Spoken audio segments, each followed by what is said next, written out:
you make the accusation. Then you get the proof. First you get the money. Those are the money. Then you get the power. Then you get the respect. Little Kim had it right.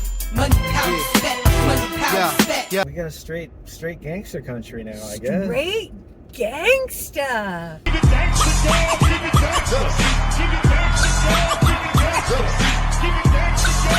It's apophysis. It's an interesting rhetorical strategy. I'm not saying this, but other people are. I want to say Episcopalian, but I know it's apophysis. What is it? Apophysis. In my mind, I hear Episcopalian. It sounds like Episcopalian. Is that the dietary preference or the religion? Episcopalian? No, pescatarian. Pescatarian. It was the dietary thing. I eat seafood. Yes. But no other animals. No other animals. And then apophysis is the rhetorical strategy from the Lyceum. One of the classical teaching things that they would learn, that young men would learn, is basically how to orate, or how to make a point whether it's true or not. How to orate? Yes. That sounds dirty. No, the Athenians knew how to orate a lot. They did a lot of that too. I would be very interested in that. They would be very good at that. I think you should suck. No, thank you. It's quite fun. I highly recommend. I'm glad that you enjoy it. I'm a big fan. Sofia Vergara sounds like she has a in her mouth. I hate hearing her talk. What's wrong with having a in my mouth? Yes. I will take my oral and orate. But we don't teach that anymore. We don't teach people how to we speak, do. how to make an argument that is in your favor, whether it's true or not. That was an important skill. So politics. Yeah, politics. How to make an argument in your favor, whether it's true or not. Well, I mean, what an important skill. It's ruthless, but honestly, isn't that what everyone does all the time in life? Yes. I feel like education is like a force multiplier. It's, some people are bigger and stronger and some people are not, but just like some people are supposedly more intelligent than others, but there isn't a huge variation in human beings. Like a 120-pound guy and a 200-pound MMA fighter, they're both going to get rocked by a black bear. They're just going to get destroyed. Like, oh, I'm the toughest guy in the world. I'm like, okay, this is the most average black bear. He's going to have a your butt, and you're not going to stop him. Like, there's nothing you can do against this black bear. Look for the bare necessities, the simple bare necessities. So it's what is the point to that metaphor? I think people that talk in metaphors ought to shampoo my crotch. But then a human being in a tank, one person is now destroying the whole forest. It's a force multiplier. Oh, I should have shut up. That is a fabulous metaphor. My bad. But education is that. I mean, people have this fantasy that there's a wide range of intelligence. I would have thought the smartest woman on earth would have a nicer place. Smartest person. I know you're the smartest woman on earth. Smartest person. And they have this fantasy that intelligence is like a magic power. Like, if you're smart enough, you can move things with your mind. You'll just think I'm stupid, poor white trash. I don't think you're poor. Or like, oh, this guy's really good at trigonometry. He'll be great at pool. No, he'll be at pool. He could probably take out a protractor and be like, rah, rah, rah, rah. But he's not going to get the little white ball into knock the other thing into the pocket. Some guy who can't read a book will do that better than him. There's no connection between your ability to manipulate the physical world and some feeling of innate intelligence. It's a fantasy that people have. And you see it more with the AI thing. It's like, oh, if we get AI smart enough, it'll be able to cure cancer. I'm like, how? That doesn't make it, like, it can change the laws of physics if you're smart enough. That's what we think. Like, if you're smart enough, you can figure out a way to fly. And yeah, I guess you could build a plane, but you can't fly without the plane. There's no magic in intelligence. But education helps you see things in a different way. Right. And that is the force multiplier. Like, you can understand things if you have education that you couldn't see if you haven't been exposed to those ways of thinking. The best chance you have is to have a democracy with as educated a populace as you can have. because they're not going to be like, we should bring back witchcraft trials. I think witches are real. Like, I'm gonna cite a Salem witchcraft trial as a Supreme Court justice in 2025. yeah, and those are educated. Like, you're not totally protected from it, but you have the best level of protect. Like, you could still be, you know, Peter Thiel can still be talking about literal witchcraft is real, and he's a dummy. But like, he went to an Ivy League school. He's a billionaire. He's been able to like brush his teeth and not fall down and die for many years, but he believes in witchcraft. So it's like, I believe in witchcraft. We have separate ideas of what it is, though. witchcraft to the level of like, we got to get these witches under control. He's coming after me, man. These Etsy witches. It's they okay, killed I Charlie can swim. Kirk. Those Etsy witches, they killed him, man. It's not funny he died. It's funny you think Etsy witches had anything to do with it other than making evil eye jewelry for $12.95. But about 5 or 10 years ago, we took a left into a world where facts don't exist anymore, and you can make your own. You can just say whatever you want and find people that can like get behind you and say, yeah, that sounds good. It's a scary thing. It's a scary thing, but I think it'll be good in the long run, because you gotta get extra ridiculous before everything swings. So the more ridiculous it gets, hopefully the more they'll swing back in the other direction. There's always going to be witch hunters. Every generation has them. Why? That's so stupid. No. She opened my pickle jar when I couldn't get it open. Yeah, get her, witch, hiss. There always needs to be a spectrum. Yeah, I guess. In every civilization and every species. The way we think, we need to have a counterbalance that believes that Etsy witches are assassinating people. Maybe that, like, it's just all the M. Night Shyamalan logic. Like, if you have an Unbreakable, you have to have a Mr. Glass. I think we do, because we all think we're correct. Right. So I do want there to be a universal balance, I guess, because I could be completely wrong. I'm open to it. Right. And I would love to be shown different things and learn more. It's so weird. And I do my best to get along with them, because what's the point in screaming and yelling and fighting? I think that's the most important thing, though, that is why the rule of law is so important, because we really can't be trusted to, if we live in a world that's might makes right. Yeah, it's scary. It's scary because we start drowning women. we start drowning people and lighting them on fire. Like we're just gonna bust in and drown a bunch of women, because those thinking. It's no good. You got to stop that right away. You gotta put a stop to that. There's a process to change the laws, and there's a way to keep the laws even when they're bad, and keeps everyone from burning each other at the stake. Because in a state of nature, I'm very Hobbesian in this, like, if we are left to our own devices, we will just start burning each other at the stake. We suck. That's how we are. If we live in a world where, the trains run on time and there's order and just the width of fairness, things don't have to be fair, but it has to be kind of fair. At least enough that people haven't given up on the system completely. If you live in a world where you can hand cash to the people at the DMV out in front of a camera, you're in a bad place.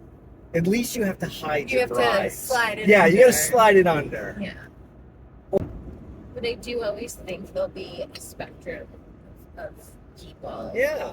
And you have to have a way where everyone who's completely different can live in the same society and not murder each other. I don't mind people having widely varying beliefs that I couldn't even begin to comprehend. Right. Just don't be an ass. That's it. Truly. Don't hurt people. Don't be an ass. And let me believe what I want to believe, because it also doesn't hurt you. Right. And let others believe as they believe. In some ways that's almost impossible, because you have very open, kind of accepting beliefs. So you can be open, accepting to people who are different to you. That's the nature of your beliefs. But some people have very closed off beliefs, and their nature is, do not suffer a witch to live. Like, that's the line in the Bible. So they're like, look, I'm a fundamentalist Christian. It says right here, do not suffer a witch to live. I have to drown you. I have to drown you. I'm sick of these weak men using their inadequacies to unfairly accuse Cleda. It's wrong. Being strong and fearless doesn't make you a witch. Being funnier than me in front of my family does, witch! I don't want to. It's just what I gotta do. God's law and all. You know? And they pick and choose which laws they want to follow. That's a different matter, but... And peace be with you. And peace be with you, too. And also you. Sorry, I gotta drown you. That's what I get. That's the thing they make us recite every Mass. And peace be with you, and also you. But drown that. We all have bias, though, to be fair. Right. We do look real hard at the other side. We all have some level of bias. And that's why I want to live in a society where I don't make the rules, because I'm dumb, and I don't know what I don't know, and I know I'm wrong about a lot of stuff. Hi, we're Allie and Paul, and we identify as dumb. I identify as dumb. Join us in our quest of ignorance Join us on the quest for to ignorance. talk about foolishness, advice you definitely should not take. And burning witches. Get them under control. I literally heard that Nick Fuentes guy say, you know, we used to burn witches. And I'm not saying you should burn people who don't deserve it, like just out of the blue. But ever since we stopped doing that, look how everything's fallen apart. Since the 1500s? What are you talking about? Look how everything's fallen apart since the 1500s. I'm like, that is some interesting logic. It made some jumps there, but it doesn't matter. Because Episcopalian. Because Episcopalians. You can say, I'm not saying it. I'm not saying You it. said, I'm just saying. I'm not saying you should burn witches, but I am saying, look what's happened to the world since we stopped burning witches. Don't you wish you could go back to the 1500s? I read this book once called The Faithful Executioner.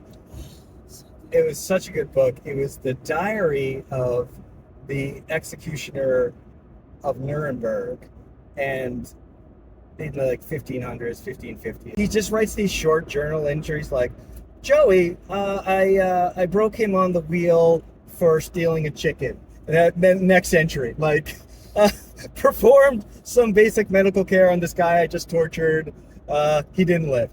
And it's just like, oh, it sounds pretty awful, man. But he's like, what? It's just my job. Like, he wasn't a psycho. He's just like, yeah, my father was an executioner, and once you're an executioner, it's the family business. And you just can't. You don't even get a choice.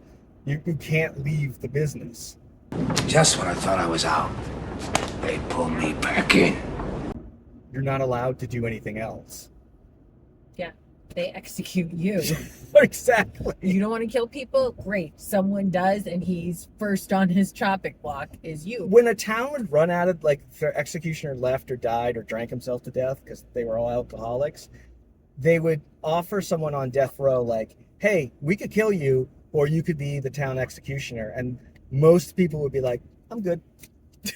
It's a horrific life, and your family is doomed. Yeah. So your family's good luck doomed. having kids. Yeah, exactly. Like, But there's no birth control. you'll live, but your family and you are now like persona non Doomed. grata. No one can talk to you. No one can look at you. You're dirty.